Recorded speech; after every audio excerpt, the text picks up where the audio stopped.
Et puis, si tu peux peut-être prendre ta place, et puis on va bientôt passer au débat. Ensuite, je voudrais inviter Yavuz Baydar.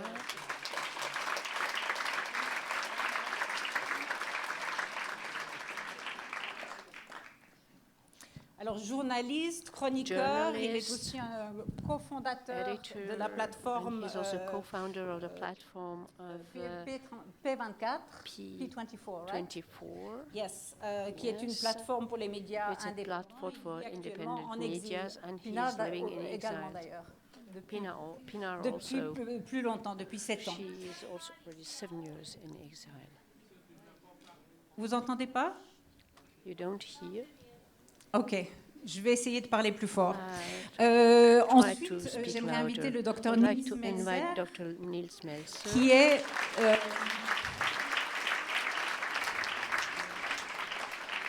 qui a un si long titre que je dois absolument lire. Il est le rapporteur of the UN on torture and other cruel, inhuman and degrading il a fait une visite en Turquie tout récemment, donc il pourra nous raconter ce qu'il a vu dans les prisons turques, puisqu'il a eu l'occasion pendant 6 jours de visiter des prisons dans différents coins du pays. Et puis, depuis Ankara, nous avons également un participant, Kerem Altıparmak, qui est le chef du département des droits humains. Il enseigne à la prestigieuse faculté des sciences politiques à l'université d'Ankara. Kerem, are you with us? Very good. Okay. So before we start the debate, we would like to, avant de commencer le débat, là, on va vous montrer un message qui a été enregistré par Asli Erdogan, qui est une romancière, une écrivaine, qui a été arrêtée au mois d'août. She's a novelist and she has been arrested in August because she is member of this advisory council for the elle a été arrêtée, elle a passé 4 mois en prison, elle a finalement été relâchée à fin décembre, mais son cas, donc son procès continue. Et elle a donc enregistré un message un bref entretien pour ce débat. Et puis elle nous a envoyé tout à l'heure un message, bonne chance pour le festival, via l'Internet. She sent this message through internet. Send my best regards from Istanbul to International Film Festival and Forum on Human Rights in Geneva. Can you tell us in your personal terms why you were jailed? What were the charges against you, and were you free to fight them? Well, I have been thinking about it, why I was jailed. It's a mystery. Because the advisors are not legally responsible for the newspaper. Turkish law, press law 11 clearly states that advisors have no legal responsibility, and for 5 years nobody held us responsible for the paper, and suddenly on August 16th or 19th, being an advisor, symbolic post to a newspaper became the heaviest crime. I think I'm the first, in this century, the first female writer to be charged with such a heavy Article 302 demands capital punishment until 1999. Now it is lifelong without parole in solitary cell. I think it's quite clear that I'm one of the many journalists that was on the blacklist, and the fact that I was only, my name was listed as an advisor was used as a pretext to punish me for a crime. I don't know what that crime is, but apparently there was punishment without any crime. What were your conditions of detention? Have you been submitted to mistreatment? Mm-hmm. Well, first I was 3 days in the police station, which was For Turkish standards, quite good, but still custody is custody. 3 days in a cage, 2 by 4 meters. We were 4 women, and one of them tried to cut her wrists. And then after my arrest, I was in solitary cell for 5 days. And the initial 3 days were extremely difficult. The cell was very dirty, had not been cleaned for maybe 3 months. There was urine on the bed. The toilet was almost unusable, and I had no cleaning equipment. And they gave me very little food and no water for 48 hours. But on Monday, 3 days later, I fainted in front of the director of the prison. Then it leaked out to the press that I was not given any water. Then they started treating me more decently. On the 6th day, I passed to the ward of PKK prisoners, and life got infinitely easier. When you are a group, they can't really push you too hard. In the process of prisoning, what did influence you physically and spiritually because of the pressures? Reality slowly starts to sink in. I mean, being closed in a small room like that for months and years is against all human nature. In fact, for any living creature, it is the biggest torture ever invented. Especially solitary cell, I think, is the worst torture mankind has ever invented.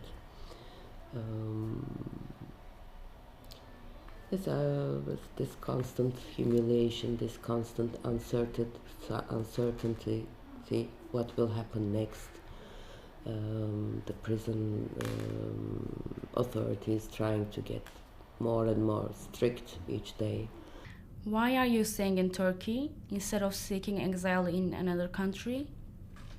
I don't belong or own to this land, but this is the strongest tie. This is my language. I'm a writer of Turkish, and I returned each time not to lose my language. So I think it's a very strong tie, and that I can't just cut like that. And plus, I think the state is guilty to me. They have arrested me and put all these horrible charges on me against Turkish law. If I run away now, it would be like admitting I'm the guilty side, but I would like to stay and hope that I would be able to take this to justice if it ever exists. What do you think about the solidarity activities for you in many parts of the world and in Turkey? Well, I was very surprised. In fact, I didn't expect that much, and it was almost a miracle to me. Many writers, artists, politicians, human rights activists, various political parties, different political parties were in solidarity with us, with me and Necmi Alpay. It was really amazing, and I feel grateful, because without this especially international solidarity, I think they were planning to keep me a very long time in jail. Then maybe a few years later just say, oh, sorry, pardon, and let me out, perhaps semi-dead or dead. But when the whole world focused on this case, when all these details came out, the shocking details of this trial, I think their game was destroyed. So we are going through very difficult times in Turkey. I was not the only one in jail. I mean, for similar motives. There are over 150 journalists at the moment. many politicians, including party leaders. I'm afraid we'll be facing the experiences we have gone through. So the only thing that can build a barrier against this oppression is the solidarity, national, international.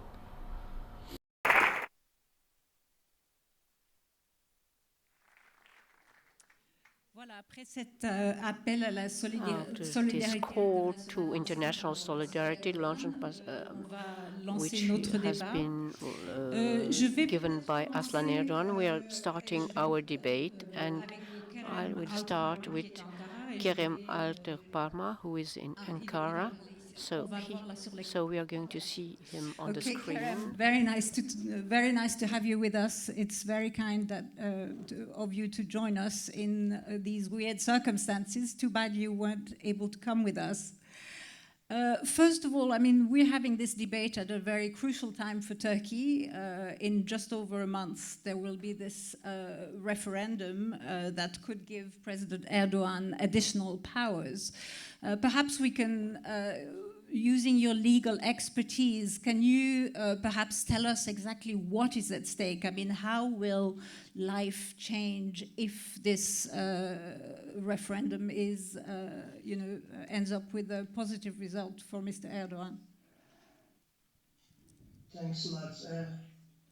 It's good to be speaking to Geneva, especially considering presidents and ministers' complaints about international institutions and some European countries ban on their meetings in Europe. I'm an academic, and fortunately, I haven't been purged so far, but I still cannot leave the country, and there's no explanation for this. So I hope that the Turkish ministers defend my rights as well to speak in Geneva and in other European countries.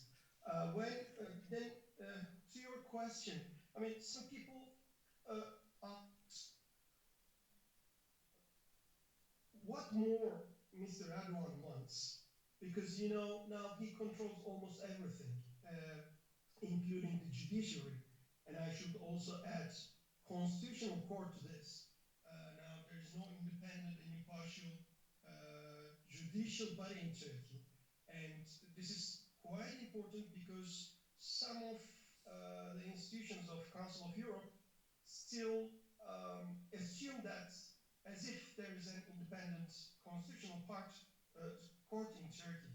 However, I think the president has concerns about 7th of June of 2015 happening again.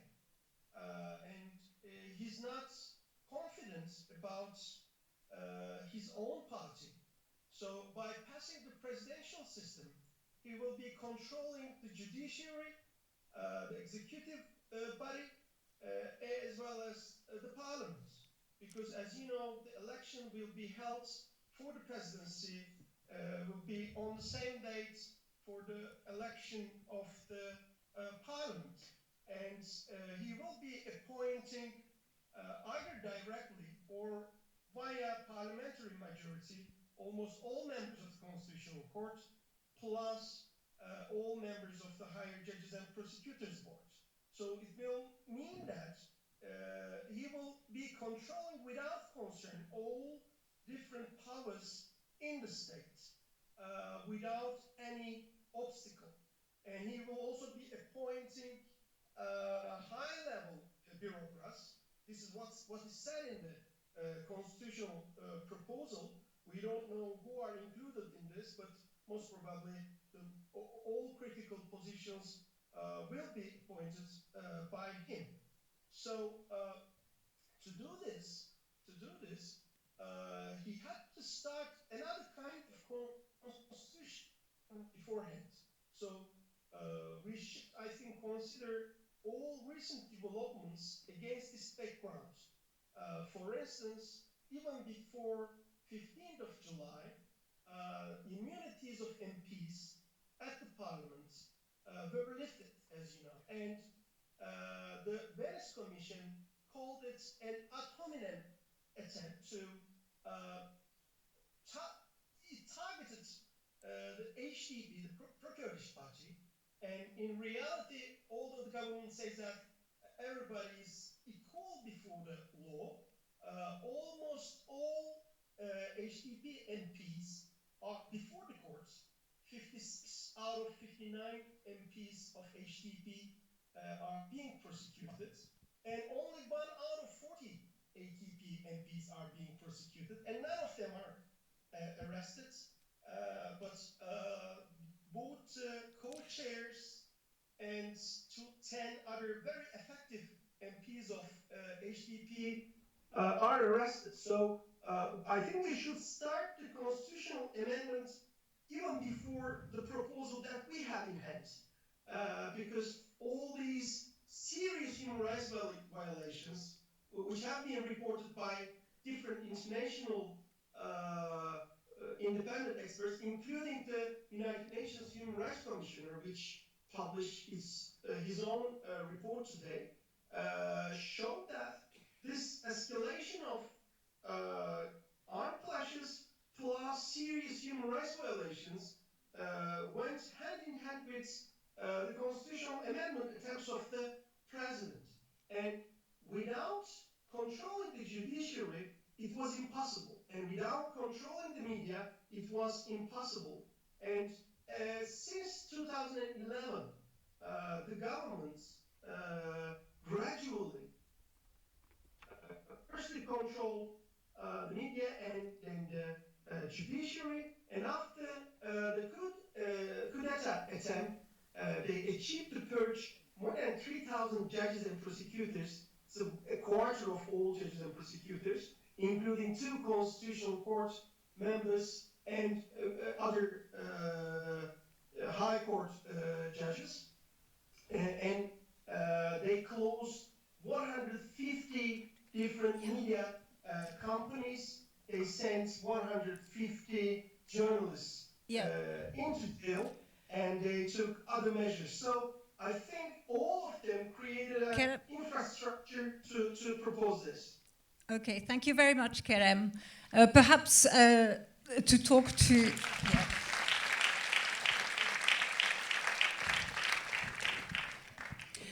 Perhaps to talk about the media that Kerem has just mentioned, I will ask Yavuz to explain a little bit what has happened to the press in general, how it's been a gradual process, but perhaps I'd like to get also some personal experiences and to get a sense of what it is like to work in a media environment like Turkey's today. Okay, if I may, I would like to simplify and summarize what Kerem was saying with an analogy. The most popular football team in Switzerland, as far as I understand it, Basel, right? Let's take Basel. In this case of referendum, the voters will choose the president of the Basel Football Club, who will be given the rights not only to be the president of Basel Football Club, but also the president of Switzerland Football Federation. Not only that, he will also be given rights to choose and elect members of the National Referee Commission of Switzerland. Not only that, he will also be given rights to appoint members of the National Football Arbitrary Commission. Not only that, he will also be given right to fire and hire and also expel the press cards of the football journalists and their editors. And not only that, he will also be given right to fire the rival football clubs' players if they make a goal against Basel. Not only that, he will also be given rights to punish the own football clubs, leaders, etc., or members. And despite all of these things, if Basel still doesn't get the championship, he has the right to cancel the league altogether. So this is the picture that the Turkish voters are facing, to make it simple. And coming to media, I mentioned the reporters being fired and hired, etc. I think we are now, as Hassan Cemal in the movie said, in footage, we have never seen anything worse than what we are facing right now. In terms of not only 158 of my colleagues, many of my friends, I have more friends inside the prison than outside at the moment, are in jail, but also approximately 9,500 colleagues of mine have been fired since Gezi protests, which is sort of a beginning of the spiraling down, collapse, which is about 55% of the entire journalist corps in Turkey, 55%. And the jailed journalists, 158, correspond in total terms in the globally jailed journalists, according to CPJ, Committee to Protect Journalists or Reporters Without Borders, approximately 65% of the jailed journalists today are now in one single country, in Turkey. This is the highest ever recorded number of jailed journalists in a single country ever since the monitoring of these things began, maybe 40, 50 years ago. And to summarize how dramatic this is, it happened since approximately Gezi Park in the past 4 years in 3 patterns.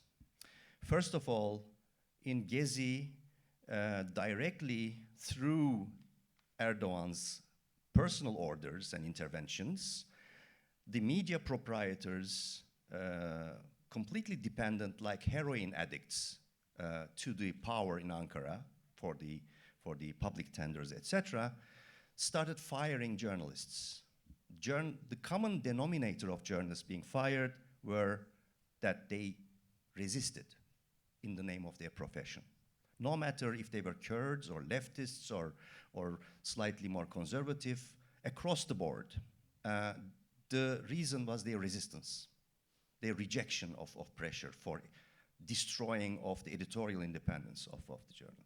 And then these firings continued, thousands, 2,500 in the first year, and continued. The second phase was to launch particularly a tsunami of arrests, beginning with the Kurdish colleagues, and also those journalists belonging to the Gülenist flank of the media. So the diversity of media through these arrests disappeared. So freedom, independence, and pluralism of media as of the end of 2016 had more or less disappeared, with the addition of the third part of the pattern, which began in 2014. The attacks not only targeted individuals, journalists, etc., but also the media outlets themselves.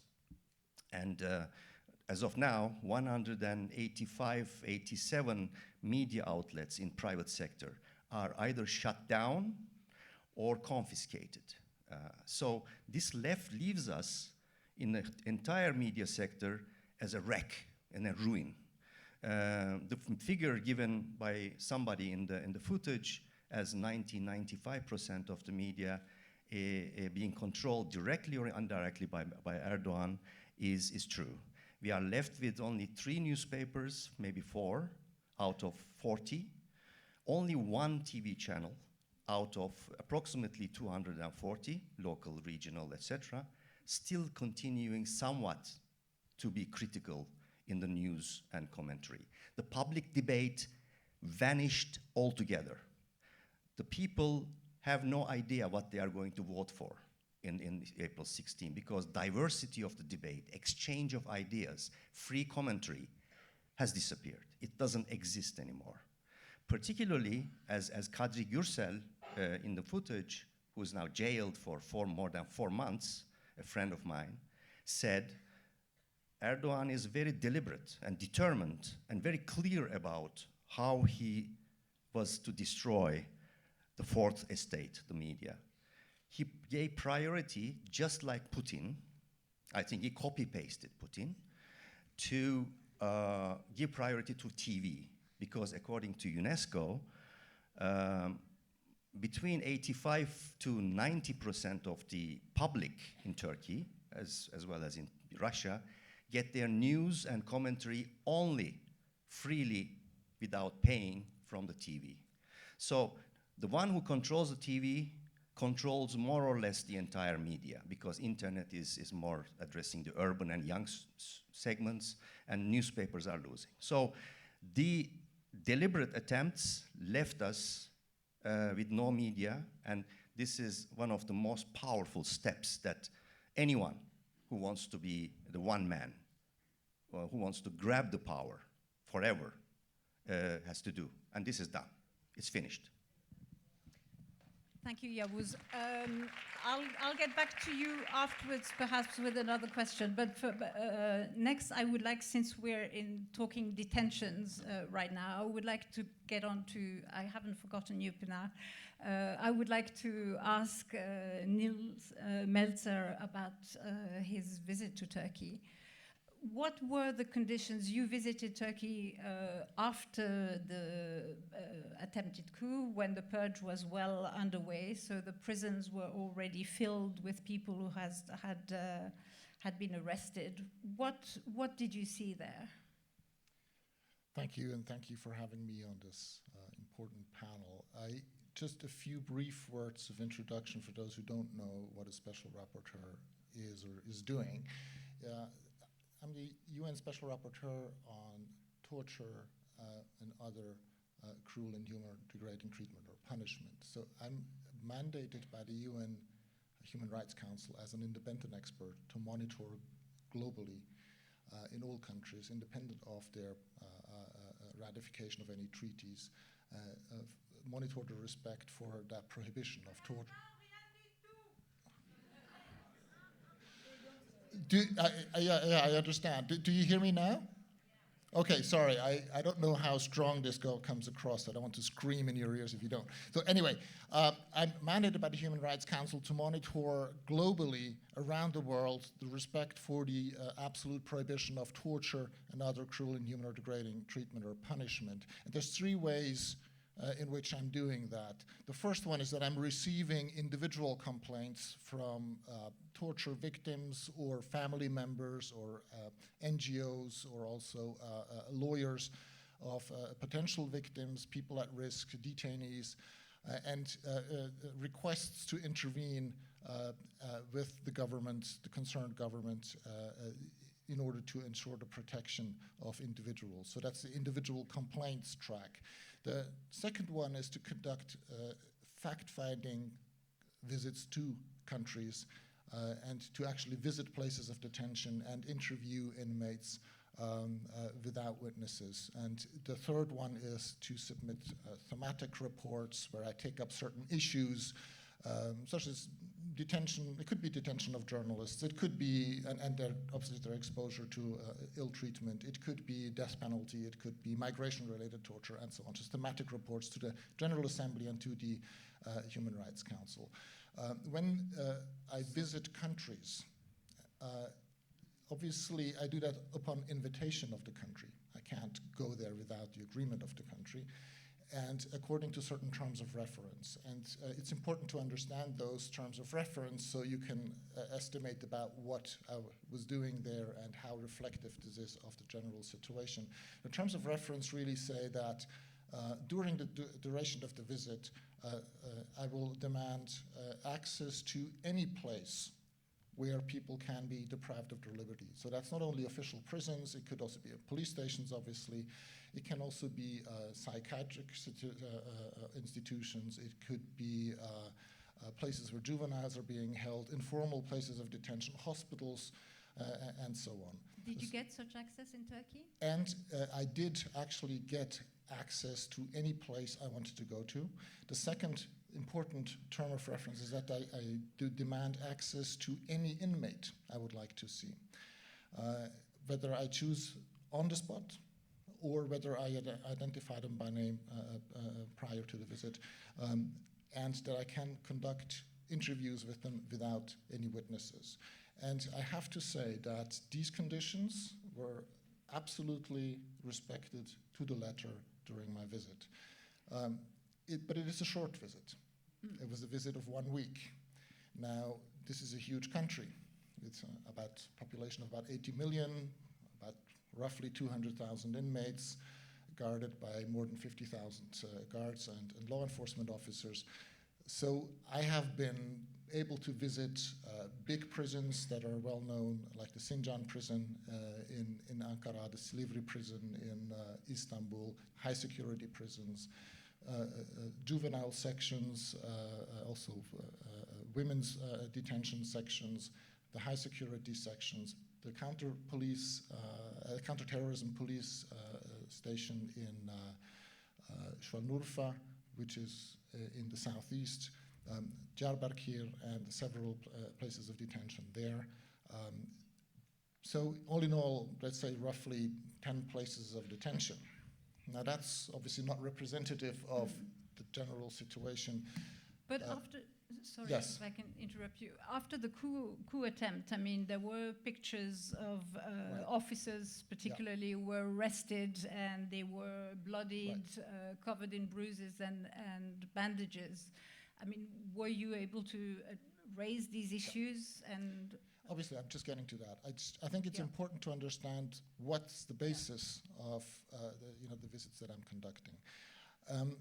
What I have observed really is the working conditions were respected, the general legal framework, prohibition of torture, the entitlement of individuals to apply to courts in case of allegations of torture is given formally. But what I'd observed is that there was a significant disconnect between the official zero tolerance policy on torture of the government that everyone completely committed to in the contacts with me, and the actual reality on the ground. And I think there's two situations I'd like to distinguish. The one that is related to the coup, and the allegations that we collected, that me and my team really indicated that for the first couple of weeks after the coup attempt, there was widespread ill treatment in basically all places of detention where people have been arrested and held for reasons related to the coup. The allegations also indicated, however, that after about 3 weeks, this stopped. The physical ill treatment stopped. What then continued, obviously, is the massive arrests and people coming in and being held, and prisons were partly also overcrowded because simply there was a huge influx of detainees. The other situation is the one related to the conflict in the southeast of the country.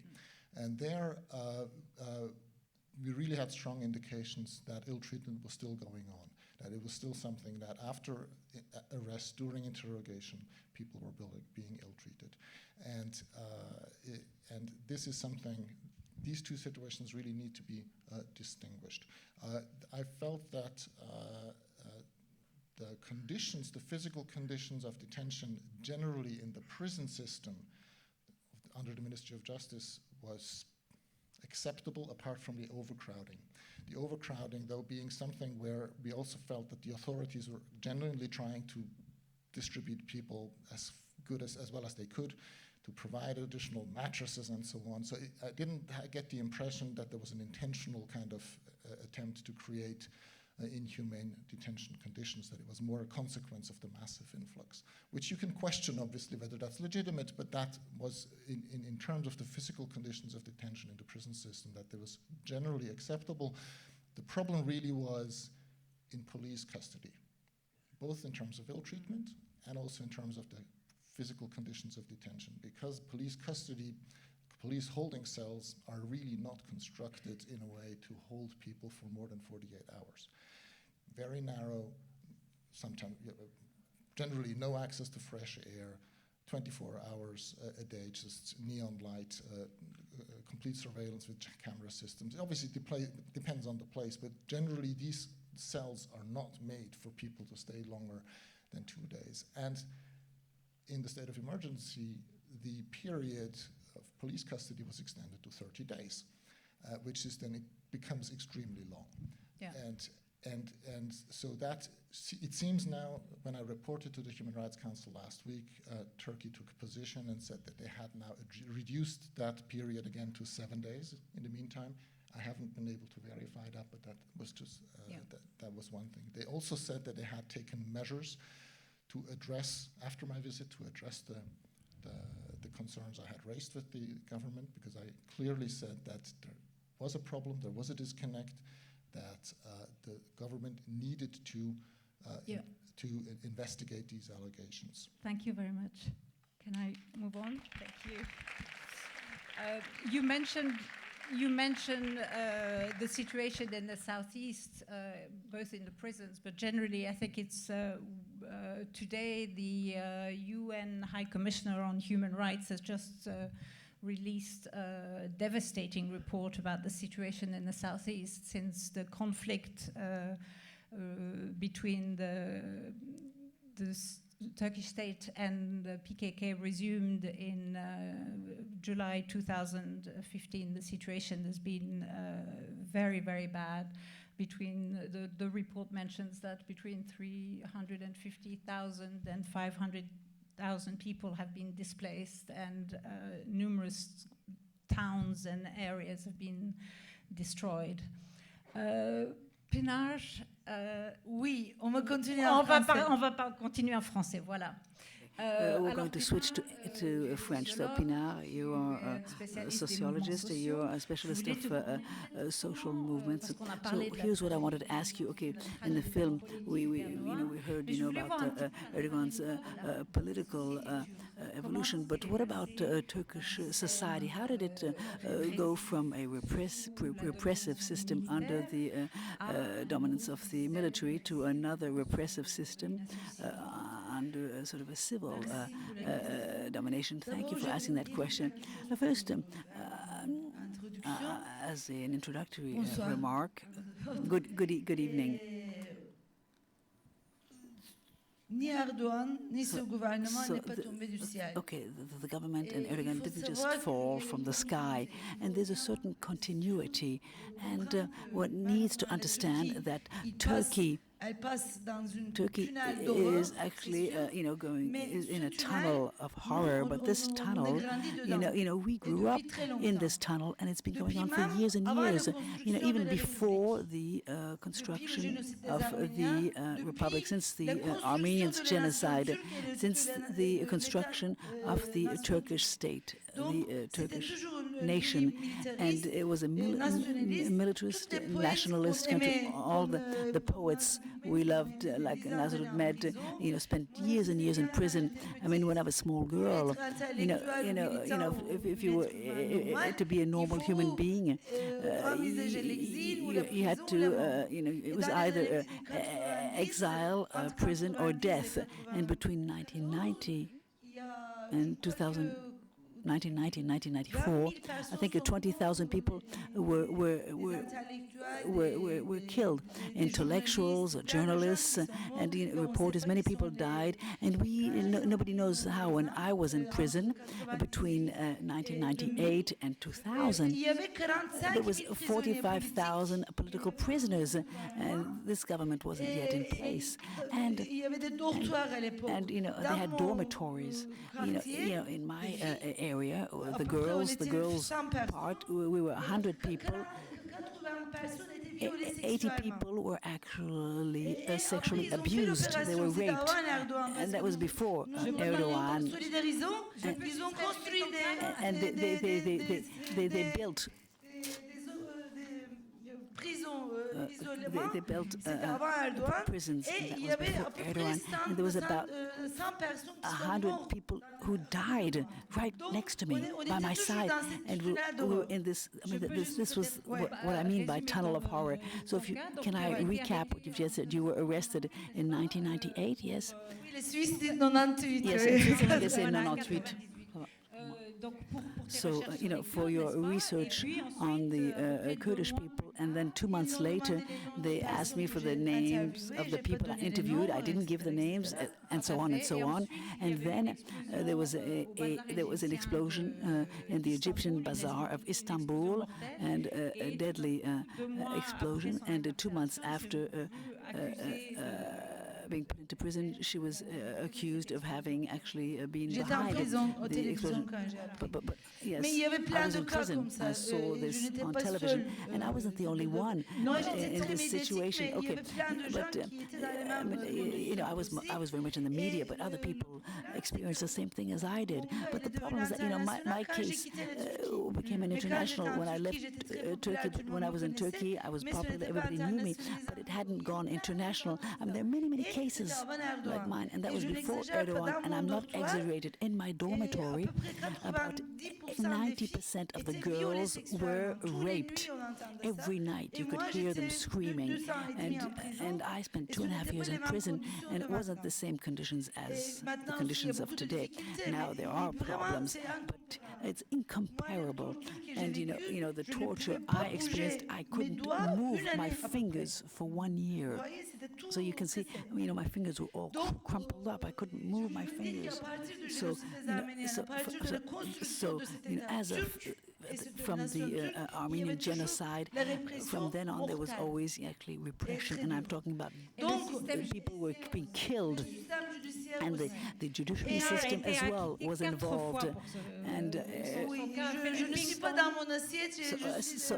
so now I know the general attorney and the Supreme Court were waiting for decisions, and so it's a tough period for me right now. But in the meantime, so there are things happening. Turkey is a country that is very resilient, but you know, up until the 80s, this resistance was radicalized when there was repression. The movement was getting more and more radical. Opponents were getting more radical. In the 1980s, there are many causes. I can't tell you about all the causes, but just an example. So amongst yourselves, people have seen, you know, the Taksim Square events, demonstrations, and everybody was, but we weren't. I mean, Erdogan didn't fall from the sky. Because you know, from 1980, new movements, opposition movements emerged: the feminist, anti-military, the LGBT, ecologist, the social. But you know, they're working peacefully and they're working in the field. And it's like little ants everywhere spreading. And they've created, you know, a tactic, a strategy to adapt in this terrain of repression. And repression has created a certain convergence. There was conflict between the different groups, between the Kurdish movement saying homosexualist is actually an evil of bourgeois society and feminism as well. But after 2 years, 5 years, 6 years later, there is actually internal conflict and transformation in all the movements. So now there's actually quite a widespread movement. And two years ago, I saw on Skype, since 2009, I had to leave Turkey in 2009, and I spoke with my friends, and there was you know, tens of thousands of people in the streets. So yes, on the 8th of March, International Women's Day, it was very important. You had, you know, radical slogans. The Armenians, you know, after the death of Rangtink, who and one of the persons, so this is a symbol of Turkey, who Raoul Hind. So I was there at the time when he was assassinated, and he mobilized hundreds of thousands of people who started screaming, you know, we are all Raoul Hind. So despite the repression, there's a transformation. Even now, the Armenians living in Turkey, the young people, are getting organized, and you know, they're shouting justice, justice, justice.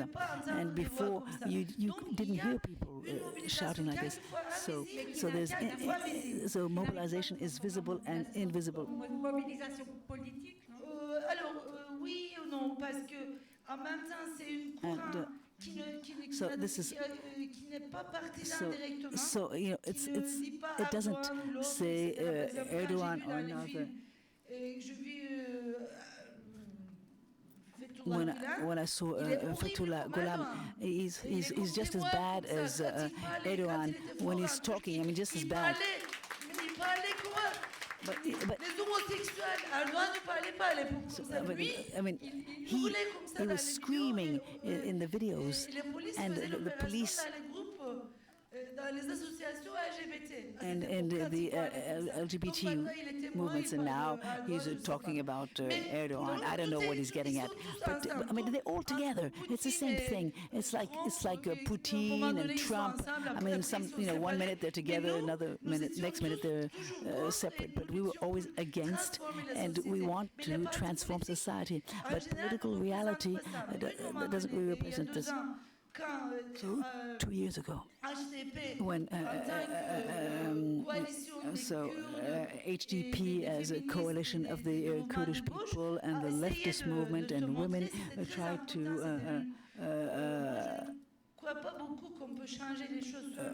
manifest itself. You can't just change the things top down, but also bottom up. And despite the massive repression, despite the corruption, 13%. So despite the situation, I have a lot of hope. Yes, I have a lot of hope. And I like to repeat the phrase of Antonio Gramsci. You have to reconcile. So you have to have intelligence and will. Thank you. So we're going to now give the floor to the audience.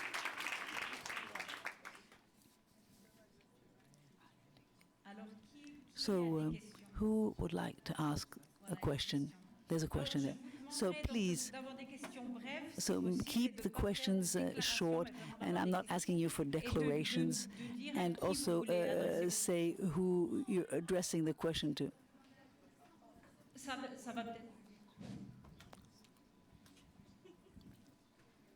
İyi akşamlar. C'est plutôt My question is for Mrs. Gay and Mr. Baydar. It's very interesting. So neither in the debate, neither in the film, we're not talking about JHP. The second. Okay. C'est intéressant. So you. So today. Il y a une évidence so it's obvious that HDP and ADP must make an alliance.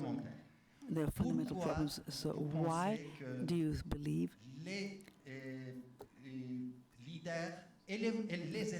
the voters of ne répondent pas le main tenu par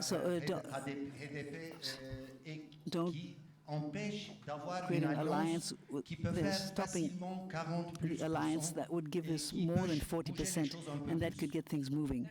It's very difficult to hear. Sorry about that. So who has other questions? Okay, 2-3 questions, and then we'll see.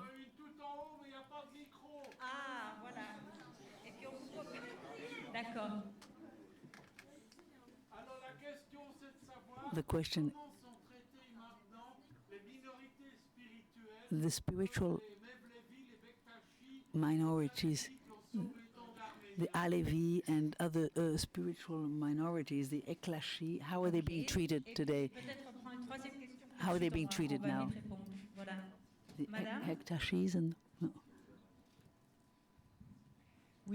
Yes, thank you. So what I'd like to know as a Swiss citizen living here, I believe that it's for the Turks to do what they can to improve matters, but I think we have a role to play as citizens, as a state. And so what I'd like to know is, what do you think the Swiss and Switzerland can do? What can we do to help things change?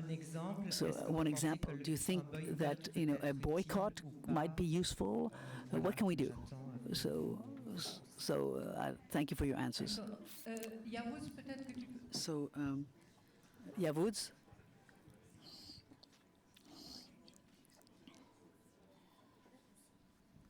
So Kerem, did you hear the last question? Yes, I did. what do you think the international community can do? If you can keep it short.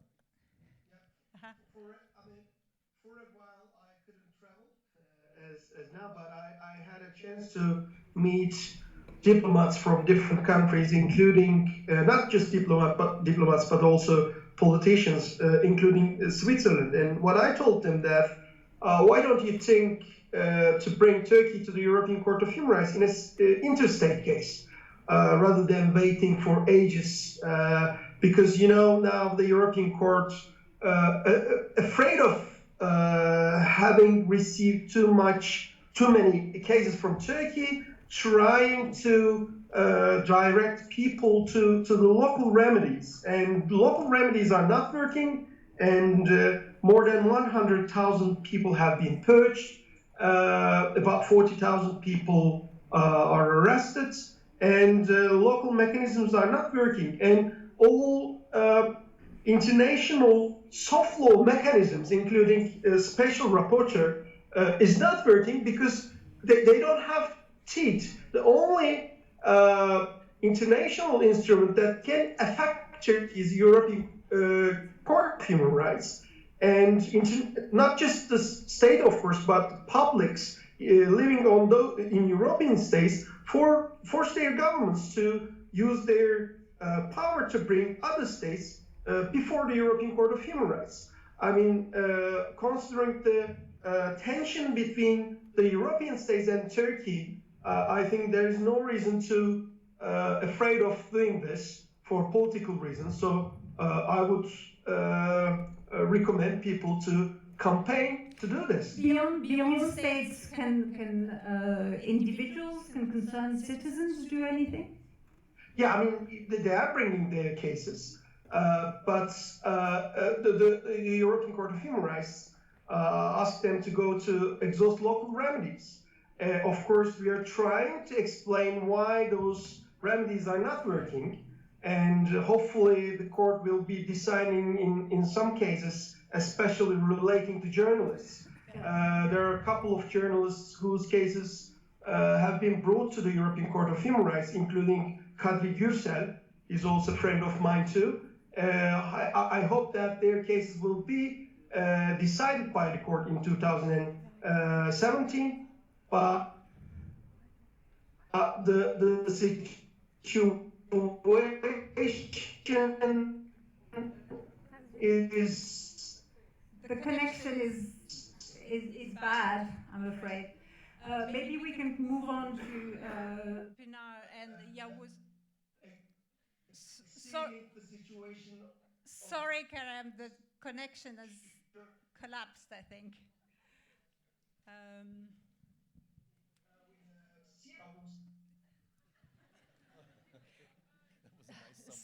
Sorry, we lost you. Yavuz, can you perhaps quickly talk about the lack of opposition? I think despite the disruption, Kerem made the point very strongly. Yes, absolutely. I would just continue and say that, basically, I've been saying two things in my meetings, several places in Europe, recently in Madrid and Germany, etc. I think particularly Germany made a great mistake with signing an agreement on refugees with Turkey, because this gave an autocrat upper hand to dictate and subvert the values of Europe by way of an agreement, because he suddenly got control over that. And this, I think the word should be, don't appease, but engage. Engaging meaning, like Kerem says, it will be a huge legal battle from now on. Political battle side is forgotten. European Union has lost all the leverage. The legal battle will have to take place in Strasbourg, and I think it requires the engagement of bar associations, legal experts across Europe for the cause of the oppressed in Turkey, no matter which side of the oppression they have. Yeah. This is the point one. Second is a proposal, if I may conclude, because this is engage means also civil society engagement. I think the most concrete proposal that I can come at this stage of despair, I'm not that as optimistic as Pınar is. I'm quite pessimistic. No, I'm a journalist. I'm not an activist. I'm a journalist, and I try to see the whole picture. The civilian engagement means, concretely, some cities in Europe, like let's say Geneva or Basel or Madrid or Rotterdam, each and every city or town, municipality, adopts a journalist in jail or a dissident in jail specifically. Kurdish, Turkish, male, female, young, old.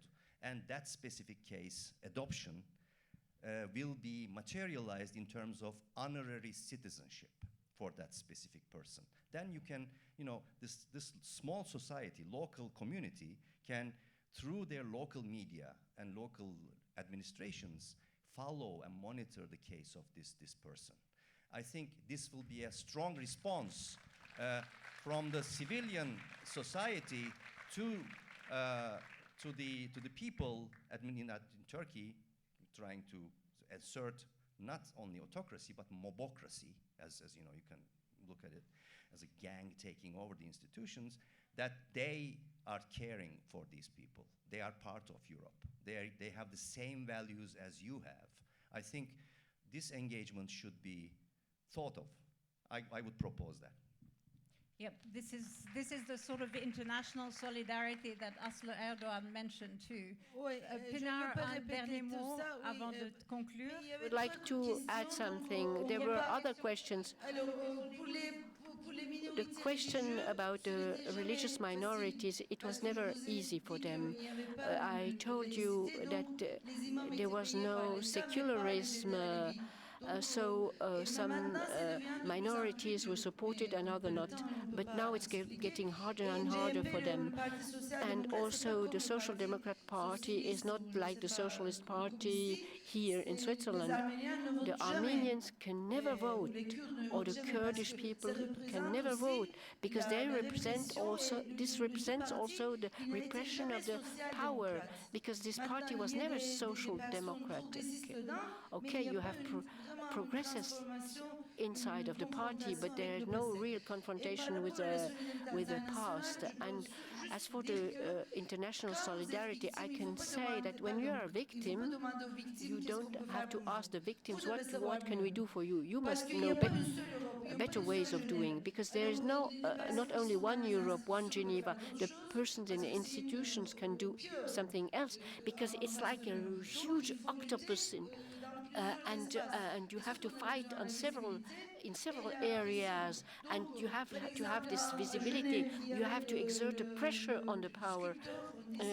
Lately, there was this Armenian sculptor, Malik Omanyan, who made a sculpture. He wanted to send it to Turkey because of the... he made a sculpture. He wanted to put the sculpture in Geneva, but because of the pressure of the Turkish government, he couldn't do it. But it was very difficult. Finally, he was able to do. The first book on genocide was published in the 70s in France. Europe is an accomplice also, quite a strong accomplice. So exerting pressures on your governments, there is not only one or two things to do. You have to reflect and to try to find out what can be done for the victims. Thank you. So thank you to your guests, and I think that the conclusion of Yavuz, no appeasement but engagement, is what we must go on and continue the dialogue with Turkey and the democrats of Turkey. I think I would want to pick up right here, dialogue. If you want to change something or someone, you have to engage in a dialogue. I have noted that special rapporteurs don't have teeth, but you need teeth if you want to bite. Sometimes you don't need to bite, you just need to talk. And sometimes when you want to engage in a dialogue with someone, you shouldn't say, I don't like you, but you should say, I don't like what you're doing. That's a big difference. You can then talk to someone and say, look, let's talk about what you're doing, and be very strict about it without any compromise. but stay engaged, because only if you stay engaged in a dialogue, you can actually influence the system. I think that's extremely important for states. On the individual level, just a short remark on this, I think it's extremely important that each and every one of you and of us stays responsible and alert to what's going on in our surroundings regarding human rights in our own countries. No country is good entirely. Even in our own countries, my country is Switzerland, there may be issues with migrants, for example. I mean, just let's look at it. I'm not making a case here. I'm just saying everyone has to also look at his own country and ensure that his own environment and her own environment remains faithful to human rights. Thank you very much. I think we'll have to close this debate now.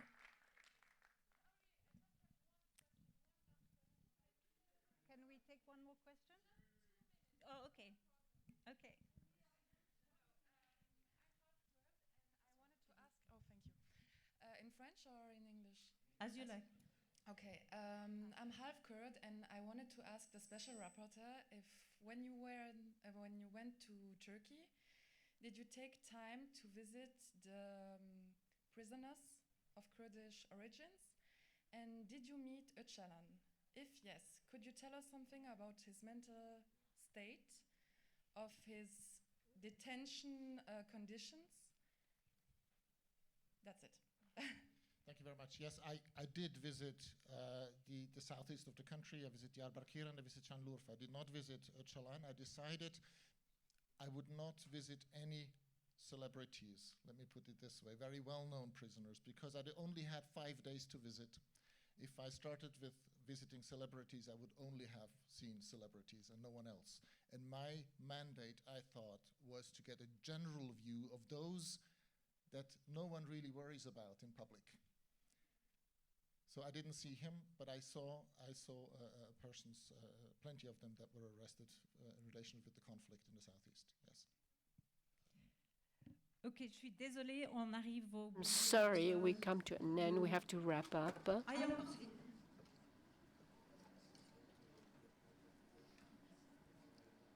Without microphone, we can't hear the question.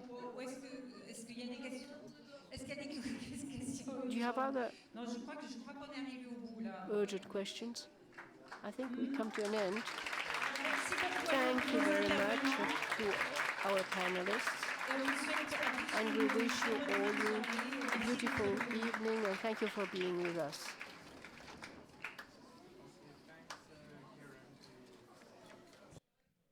And thank you very much, Karim, as well. Thank you, Karim, as well. Sorry we lost you at the last minute. Kerem, teşekkür